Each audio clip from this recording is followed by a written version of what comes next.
Hi friends, good evening. Welcome back to our channel MK study info. మనము AP హైకోర్టుకి సంబంధించిన bits అయితే చూస్తున్నాం కదా ఫ్రెండ్స్. ఈరోజు వచ్చేసి మనకు మార్నింగ్ షిఫ్ట్లో అడిగిన క్వశ్చన్స్ అయితే చూద్దాము ఫ్రెండ్స్. 23rd రోజు మార్నింగ్ షిఫ్ట్లో అడిగిన క్వశ్చన్స్ ఇవి మీకు చాలా బాగా యూజ్ అవుతాయి ఫ్రెండ్స్. ఎందుకంటే ఈరోజు వేరేలాగా ఉంది, కొంచెం క్వశ్చన్స్ అనేవి కొంచెం ఈజీగా అడగడం జరిగింది. ఫస్ట్ ఏమడిగారంటే, ఫస్ట్ వన్ వచ్చేసి ధవళేశ్వరం బ్యారేజ్ గురించి ఒక క్వశ్చన్ అడిగారు. అంటే ఎప్పుడు నిర్మించారు ధవళేశ్వరం బ్యారేజ్, దాని గురించి అడిగారు. నెక్స్ట్ వచ్చేసి కృష్ణా డిస్టిక్ పాపులేషన్కి సంబంధించిన, అంటే డిస్టిక్స్ పాపులేషన్ గురించి క్వశ్చన్స్ అడిగారు. నెక్స్ట్ ప్రెసిడెంట్ శాలరీ 50,000 నుంచి 1 lakh ఎప్పుడు పెరిగింది అని డేట్స్ అడిగారు. ప్రెసిడెంట్ శాలరీ డేట్ అడిగారు, అంటే ఎప్పుడు 50,000 నుంచి 1 lakh ఏ డేట్న పెరిగింది అనేసి. నెక్స్ట్ వచ్చేసి ఉపరాష్ట్రపతి దేనికి చైర్మన్గా ఉంటారు అని అడిగారు. అంటే ఉపరాష్ట్రపతి దేనికి చైర్మన్గా ఉంటారు అని అడిగారు. నెక్స్ట్ ప్రియంబిల్ అంటే కాన్స్టిట్యూషన్ యాక్ట్ గురించి ప్రశ్నలు అయితే అడిగారు. అలాగే ఇప్పుడు ఈరోజు బతుకమ్మ పండుగ తెలంగాణకు సంబంధించిన క్వశ్చన్ కూడా అడిగారు, బతుకమ్మ పండుగ గురించి. అలాగే కేరళ రాష్ట్రంలోని ఓణం పండుగ గురించి అడిగారు క్వశ్చను. నెక్స్ట్ వచ్చేసి కల్హానా కర్కోటక రూల్ గురించి అడిగారు. నెక్స్ట్ వహాబీ మహర్ సత్యాగ్రహం గురించి అడిగారు క్వశ్చను. అలాగే కాకతీయుల సంస్కృతి గురించి క్వశ్చన్స్ అయితే అడిగారు.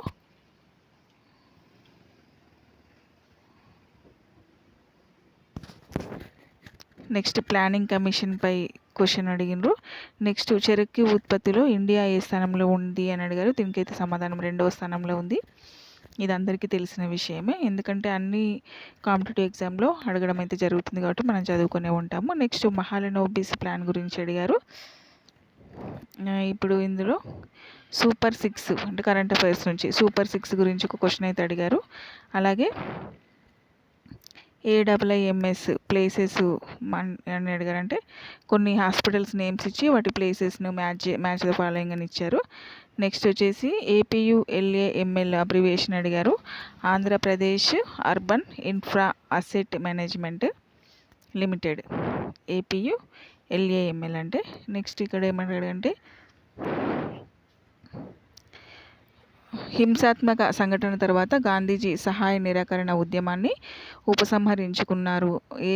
ఏ సంఘటన తర్వాత ఉపసంహరించుకున్నారంటే చౌరా చౌరీ సంఘటన తర్వాత. నెక్స్ట్ వచ్చేసి airport council, international airport council carbon accreditation కార్యక్రమం కింద నికర జీరో ఉద్గార విమానాశ్రయ హోదాను సాధించిన మొదటి భారతీయ విమానాశ్రయం ఏదంటే ఢిల్లీలోని ఇందిరాగాంధీ అంతర్జాతీయ విమానాశ్రయము. అలాగే 55 ఆధునిక తెలుగు సాహిత్య పితామహుడిగా విస్తృతంగా ఎవరిని పరిగణిస్తారంటే కందుకూరి వీరేశలింగం గారిని. నెక్స్ట్ భారత రాజ్యాంగం ప్రకారము లోక్సభలో గరిష్టంగా 550 మంది సభ్యులు ఉండవచ్చు. ఇందులో 530 మంది రాష్ట్రాల నుంచి మరియు 20 మంది కేంద్రపాలిత ప్రాంతాల నుంచి, అలాగే 2 అయితే ఆంగ్లో ఇండియన్స్ని సెలెక్ట్ చేస్తారు. నెక్స్ట్ వచ్చేసి మిచాంగ్ తుఫాను కారణంగా డిసెంబర్ 2023లో మొదటి వారంలో ఏపీ రాష్ట్రంలో భారీ వర్షాలు అయితే వచ్చాయి. ఆ తుఫాను ఏదని అడిగారు. నెక్స్ట్ 20వ శతాబ్దంలో ఒడిస్సీని ఒక ప్రధాన శాస్త్రీయ భారతీయ నృత్య రూపకంగా పునరుజ్జీవింప చేయడం జరిగింది, దాని గురించి క్వశ్చన్ అడిగాడు. మళ్ళీ నెక్స్ట్ వచ్చేసి విజయవాడ కృష్ణా రివర్ గురించి అయితే క్వశ్చన్ అడగడం జరిగింది, అంటే దానికి సంబంధించిన డ్యామ్కి సంబంధించింది. నెక్స్ట్ గోదావరి నది గురించి క్వశ్చన్ అయితే అడిగారు. నెక్స్ట్ గోల్డ్ ఓర్ వాల్యూ గురించి, అంటే గోల్డ్ రేటు పెరగడం తగ్గడం గురించి క్వశ్చన్ అయితే అడిగారు. ఇది ఎకానమీలో సంబంధించింది. నెక్స్ట్ మింత్రా రోబోట్ గురించి క్వశ్చన్ అడిగారు. నెక్స్ట్ ఆసియాటిక్ లయన్పై క్వశ్చన్ అడిగారు. అలాగే గోదావరి ఉపనదుల గురించి క్వశ్చన్ అడిగారు. గోదావరి నది ఉపనదులను గురించి క్వశ్చన్ అడిగారు.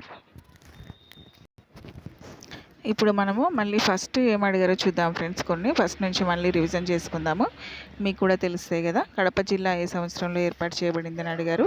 1808లో. అలాగే అనంతపురం జిల్లా ఏ సంవత్సరంలో ఏర్పడిందంటే 1882లో. PSLV C60 ప్రయోగం గురించి అడిగారు. అలాగే 76 ఆర్టికల్ దేనికి సంబంధించింది అంటే అటార్నీ జనరల్ ఆఫ్ ఇండియా నియామకం విధులు అధికారాలకు సంబంధించింది. అలాగే ఆర్య సమాజం ఎవరు స్థాపించారు అంటే దయానంద సరస్వతి 1875 ఏప్రిల్ 10th రోజు. కోలీ జానపద నృత్యంను ఏ పండుగ సందర్భంగా జరుపుకుంటారంటే మహారాష్ట్ర గోవాలోని ప్రసిద్ధి చెందిన పండుగ. అలాగే రెండవ ప్రపంచ యుద్ధంలో జపాన్ పాల్గొనడానికి కారణం ఏమిటి అని అడిగారు. ఈ క్రింది వాటిలో ఆంధ్రప్రదేశ్లో ఉన్న బీచ్ మంగినపూడి బీచ్. నెక్స్ట్ 1919 చట్టం యొక్క ముఖ్య లక్షణం అనేసి అడిగారు. ప్రభుత్వాల ద్రవ్యోల్బణం తగ్గడానికి ఏ పద్ధతులు అనుసరిస్తాయని అడిగారు. నెక్స్ట్ 86వ రాజ్యాంగ సవరణ దేనికి సంబంధించింది అంటే 6 నుంచి 14 సంవత్సరాల పిల్లలకు విద్యను ప్రాథమిక హక్కుగా చేర్చింది. 21 ఆర్టికల్ ప్రకారం ఇది. 1905లో గోపాలకృష్ణ గోఖలే స్థాపించిన సంస్థ ఏదని అడిగారు. నెక్స్ట్ ఛౌ నృత్యం గురించి క్వశ్చన్ అయితే అడిగారు. బిహు అనేది భారతదేశంలోని అస్సాంలో జరుపుకునే ఆనందదాయకమైన పండుగ. నెక్స్ట్ హార్న్బిల్ ఫెస్టివల్ గురించి క్వశ్చన్ నాగాల్యాండ్కి సంబంధించింది. భారతదేశం మరియు జపాన్ మధ్య ఉమ్మడి సైనిక వ్యాయామం థర్మాగార్డియన్ యొక్క 6వ ఎడిషన్ ఫిబ్రవరి 26 నుంచి మార్చి 9, 2025 వరకు జపాన్లో జరిగింది. నెక్స్ట్ పాల్ఘాట్ శ్రేణి సాధారణంగా పాల్ఘాట్ గ్యాప్ లేదా పాలకొండ గ్యాప్ అని పిలుస్తారు. ఇది పశ్చిమ కనుమలలో ఉంది. 2025లో గణతంత్ర దినోత్సవ కవాతు శకటానికి గిరిజన వ్యవహారాల మంత్రిత్వ శాఖ ఉత్తమ శకటం అవార్డు గెలుచుకుంది. దీని గురించి క్వశ్చన్ అడిగారు.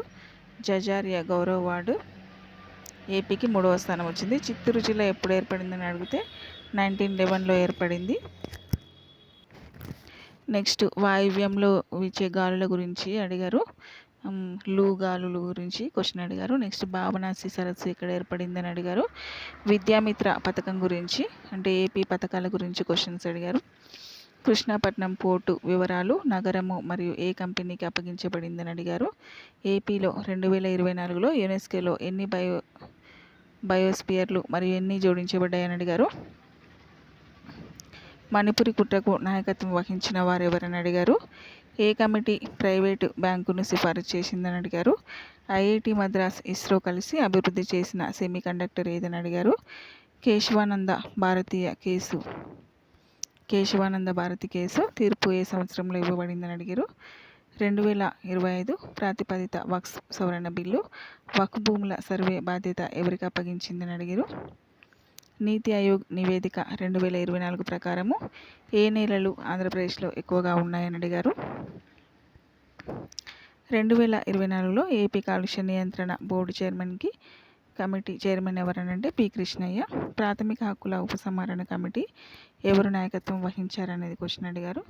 సో ఇవైతే అన్ని సెషన్స్ నుంచి అడిగిన బిట్స్ ఫ్రెండ్స్. సో చూసి మీకు ఐడియా అనేది వస్తుంది కదా, అలా ప్రిపేర్ అవ్వండి. Thank you for watching my video. Have a nice day. తప్పకుండా మన ఛానల్ని సబ్స్క్రైబ్ చేసుకోండి. మరిన్ని వీడియోస్ కోసం వీడియోని అయితే లైక్ చేయడం మర్చిపోవద్దు ఫ్రెండ్స్. ఏదైనా ఉంటే కామెంట్ ద్వారా తెలియజేయండి. Thank you for watching my video. Have a nice day.